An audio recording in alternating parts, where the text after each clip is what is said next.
রাজ্যের বিধানসভা নির্বাচন আগেই তৃণমূলের পোস্টার ছেঁড়াকে কেন্দ্র করে তৃণমূল বিজেপির তরজা আলিপুরদুয়ারে। সম্প্রতি আলিপুরদুয়ারের হ্যামিল্টনগঞ্জে তৃণমূলের তরফে নির্বাচনের বিভিন্ন পোস্টার লাগানো হয়। তবে অভিযোগ, বৃহস্পতিবার রাতে নয়তো শুক্রবার ভোর সকালে কেউ বা কারা হ্যামিল্টনগঞ্জের সুভাষপল্লী এলাকার সকল পোস্টার ছিঁড়ে ফেলে। জানিয়ে ব্যাপক উত্তেজনা ছড়িয়েছে এলাকায়। যদিও তৃণমূলের অভিযোগ, রাতে মদ্যপ অবস্থায় বিজেপি নেতাকর্মীরাই এই কাজটি করেছে। পাশাপাশি এই ঘটনার সুরাহা না হওয়া পর্যন্ত হ্যামিল্টনগঞ্জ এলাকায় বিজেপির পোস্টার লাগাতে দেওয়া হবে না বলে হুঁশিয়ারি তৃণমূলের লতাবাড়ি অঞ্চল সভাপতি পরিমল সরকারের।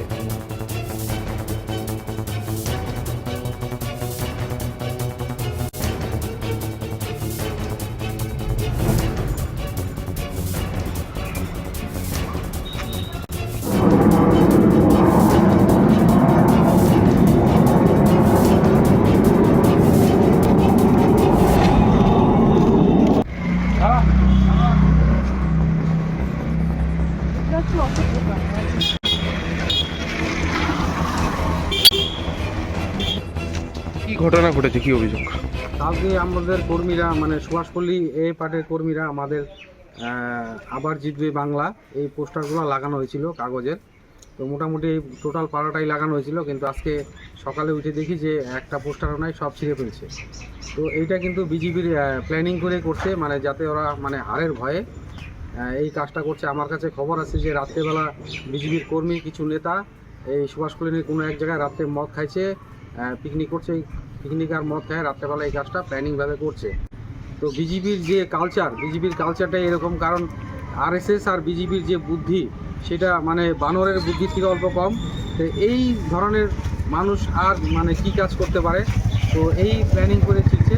আর এইটা ফয়সালাও না হওয়া পর্যন্ত সুভাষপল্লী কোয়াপাটে বিজেপির কোনো ঝান্ডা উঠবে না, আর কোনো পোস্টারও আমরা লাগাইতে দিব না, এটা ফয়সালা না হওয়া পর্যন্ত। আর আমরা ধরার চেষ্টা করবো, এটাকে ধরলে কিন্তু অসুবিধা আছে। আর আমরা জানি এখানে সিসি ক্যামেরা দেখা যাচ্ছে, এখানেই এই হয়েছে, পার্টি হয়েছে রাত্রেবেলা, ওদের সংগঠন নাই, 2-4টা লোক আছে, ওর জন্যই এই ভয়ে এই কাজটা করছে। মানে কতটা দূরত্বে এরকম ছেঁড়া হয়েছে, কতটা এরিয়া? মানে টোটাল আমাদের সুভাষপল্লী কোয়াপাটের যত পোস্টার লাগানো হয়েছে প্রায় 50টার মতো, সুভাষপল্লী কতে যত আছে সব ছিঁড়ে ফেলছে। তো ওরাও অনেক পোস্টার লাগাচ্ছে, দেওয়াল লিখছে। তো আমরাও তো করতে পারি কাজটা, তো আমরা তো করলাম না। এইভাবেই বোঝা যায় যে ওদের মানে মনুষ্যত্বটা কি। আমি বললাম না, ওদের বানরের বুদ্ধি থেকে অল্প কম বুদ্ধি, তার জন্য ওরা এই কাজটাই করবে। কিন্তু আমরাও এইটার জবাবটা দিব, আমরা ওদের লাগাইতে দিব না, এই ফসলা না। কিভাবে নিশ্চিত যে এটা বিজেপি করছে? বিজেপি ছাড়া এটা কে করবে? কার টাকা পড়ছে এটা বিজেপি ছাড়া? বিজেপি ছাড়া এটা কে? মানে আশেপাশে তো অন্য পোস্টারগুলো ছিল, এই যে এগুলো ছিঁড়ে নাই। আর আমাদের কাছে রিপোর্ট আছে, রাত্রে এক ছিল, মদ খাইছে, মাংস খাইছে, হল্লা করছে, তারপরে এগুলো ছিঁড়ছে। কি ঘটনা ঘটেছে, কি অভিযোগ? কালকে আমাদের কর্মীরা মানে যদিও অভিযোগ অস্বীকার করে বিজেপি জেলা সম্পাদক অলোক মিত্র বলেন, এরকম ঘটনা আমরা সমর্থন করি না, এর পেছনে বিজেপি নয় বরং তৃণমূল নেতাকর্মীরাই যুক্ত থাকতে পারে। গোষ্ঠী কোন্দলের ফল এটা, তবুও বিষয়টাকে আমরা গুরুত্ব দিয়ে দেখছি এবং তাদেরও দেখা উচিত। পোস্টার ছেঁড়া হয়েছে, তাদের অভিযোগ যে এর পিছনে বিজেপি রয়েছে, মদ্যপ অবস্থায় তাদের নেতাকর্মীরা রাত্রিবেলা রাতের অন্ধকারে পোস্টার ছিঁড়েছে। কি বলবেন এটা নিয়ে?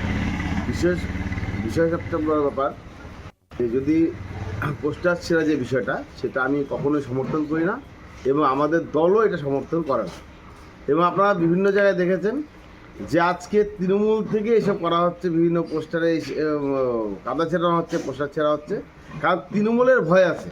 কারণ তৃণমূল আমাদের থেকে অনেক পিছিয়ে পোস্টারিং, তো সুতরাং তারা ভয়ের চোটে এসব করতে পারে। আমাদের বিজেপি দলের কোনো রকম এরকম নিষেও নেই এবং বিজেপি দলে পরিষ্কার বলছে কারো পোস্টার কোনো কিছু ছেড়া যাবে না, সে পরিষ্কার দেওয়া আছে। আপনারা দেখবেন যে এই পোস্টার হয়তো কোনো বাচ্চারা ছিঁড়তে পারে, সেটা আমি জানি না, কিন্তু তাতেও আমি সমর্থন করি না। এবং তৃণমূলের কোনো গোষ্ঠী কোন্দল বা তৃণমূল এইটা একটা অপপ্রচার চালানোর জন্যও করতে পারে, সেটা আমি সঠিক বলতে পারবো না, কিন্তু বিজেপির থেকে ছেড়ে নেই এটা আমি দাবি সহকারে আপনাকে বলতে পারি। আর থাকলো যে মদ খাওয়ার যে বিষয়টা যদি বলে থাকে ওরা, তাহলে ওরা ভুল বলেছে, কারণ মদ তাদের ওখানকার যে চেয়ারম্যান তার বাড়িতে তার আসর বসে, তো সুতরাং সেখানে বিজেপির কোনো বিষয় থাকবে না, এবং বিজেপির সেখানে পার্সনে কে কী খায় কী খায় না সেটা বিষয় না, কিন্তু বিজেপিগতভাবে এটা করাও হয় নাই এবং বিজেপি এটা করবেও না। ওরা বলছে এই ঘটনার মীমাংসা না হলে আপনাদের বিজেপির পোস্টার লাগাতে দেওয়া হবে না, কি বলবেন এটা নিয়ে? বিষয়টা হচ্ছে যেহেতু ওদের পোস্টার ছিঁড়েছে, ওদেরও দায়িত্ব। আমরাও অবশ্য খোঁজ নিচ্ছি, আমাকে কয়েকজন ফোন করেছিল, আমি এই বিষয় নিয়ে আমি খোঁজ নিচ্ছি যেটা কে করতে পারে, যদি যে দোষী তার শাস্তি হোক সেটা আমিও চাইব, এবং আমি তৃণমূল যারা নেতারা তাদেরকেও বলবো এই বিষয়ে তারাও তদন্ত করুক, তারাও যে দোষী তাকে বের করুক। কারণ আমি কখনোই চাই না যে আজকে হ্যামিল্টনগঞ্জের যে সুন্দর একটা পরিবেশ, সেই পরিবেশে কোনো জায়গায় বিঘ্ন ঘটুক, সেটা আমি চাই না এবং আগামী দিনেও চাবো না। এবং আমাদের দলের আমি আপনাদের মাধ্যমে প্রত্যেকে বলছি, এই ঘটনা যে করেছে সেই দোষী ব্যক্তিকে শাস্তি দেওয়া হোক, এবং যে করে হোক যে করেছে তাকে খুঁজে বের করা হোক। হ্যামলগঞ্জ কি অবস্থা, কালকে এগুলো লাগানো হয়েছে, কালকে এগুলো আমরা লাগাইছিলাম, এগুলো কালকে লাগানো হয়েছে, হয়ে কোনো সংগঠন নাই, দু চারটা মাতাল আছে, রাত্রে পিকনিক করছে এখানে সোনারপট্টি সাইডে, আমি জানি না, খবর আছে। এটা পার্সোনাল না হওয়া পর্যন্ত এইখানে আর পোস্টার লাগানো হবে না, মানে হারের ভয়, জানে ওরা হারবে, ওদের সংগঠন নাই, রাত্রেবেলা পিকনিক খাইছে, মদ খায়, এই কাজগুলো করছে বিজেপি নেতা কর্মী একসাথে। আমার কাছে খবর আছে এরা মদ খায় কাজ করে, এটা কালচারই আছে।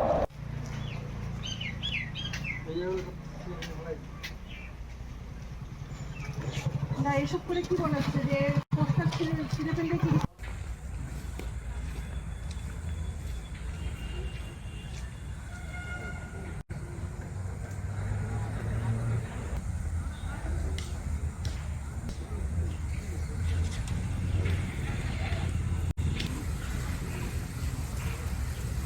রাত গভীর হলে যখন শহর নিস্তব্ধতায় ঢেকে যায়, ঠিক তখনই ঘণ্টাধ্বনি আর ওং নম শিবায় জবে জেগে ওঠে চাঁদমণি মন্দির। শিবরাত্রি মানে এক রাতের আধ্যাত্মিক জাগরণ, আর সেই জাগরণের প্রাণ হলো তিথি মেনে 4 প্রহরের পুজো। এবছর শিব চতুর্দশী তিথি শুরু হচ্ছে 15 ফেব্রুয়ারি বিকেল 5টা 4 মিনিটে, যা চলবে 16 ফেব্রুয়ারি বিকেল 5টা 34 মিনিট পর্যন্ত। এই নির্দিষ্ট তিথির মধ্যে সাজানো রয়েছে 4 প্রহরের আরাধনা, যেখানে প্রতিটি সময়ই ভক্তদের কাছে আলাদা আলাদা তাৎপর্য বহন করে। সন্ধ্যে 6টা 11 মিনিটে শুরু হবে প্রথম প্রহর। সূর্যাস্তের পর ভক্তরা উপবাস ভেঙে নয়, বরং আরও গভীর ভক্তিতে শিবলিঙ্গে জল ও দুধ অর্পণ করবেন। রাত বাড়ার সঙ্গে সঙ্গে শুরু হবে দ্বিতীয় প্রহর রাত 9টা 30 মিনিট থেকে 12টা 35 মিনিট পর্যন্ত, যখন ধূপধুনোর গন্ধে ভরে উঠবে মন্দির চত্বর। মধ্যরাত পেরিয়ে তৃতীয় প্রহর রাত 12টা 35 মিনিট থেকে 3টে 47 মিনিট ধরা হয়। এই সময় শিবতত্ত্বের মহিমা সবচেয়ে গভীরভাবে অনাভূত হয়। আর শেষ প্রহর রাত 3টে 47 মিনিট থেকে সকাল 6টা 59 মিনিট পর্যন্ত। ভোরের আলো ফুটতেই সম্পন্ন হবে চূড়ান্ত জলাভিষেক। পুরোহিতদের মতে প্রতিটি প্রহরের আলাদা আধ্যাত্মিক শক্তি রয়েছে। নির্দিষ্ট সময়ে বিল্লপত্র অর্পণ, মন্ত্রোচ্চারণ ও জলাভিষেকের মধ্যে দিয়ে পূর্ণতা পায় শিবরাত্রির ব্রত। এক ব্রত 4 প্রহর, অসংখ্য প্রার্থনা, তিথির প্রতিটি ক্ষণকে ঘিরে ভক্তদের আবেগে সেজে উঠেছে চাঁদমণির মন্দির। শিবরাত্রির এই জাগরণ কেবল উৎসব নয়, বিশ্বাস আর সময়ের নিখুঁত সমন্বয়ের এক অনন্য অধ্যায়।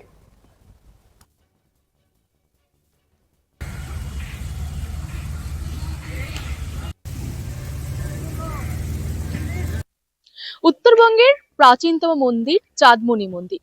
শিবরাত্রিকে কেন্দ্র করে সেজে উঠছে চাঁদমণি মন্দির। নমস্কার, আপনারা দেখছেন ডিজিটাল বাংলা, আমি আপনাদের সাথে সৃজা সরকার।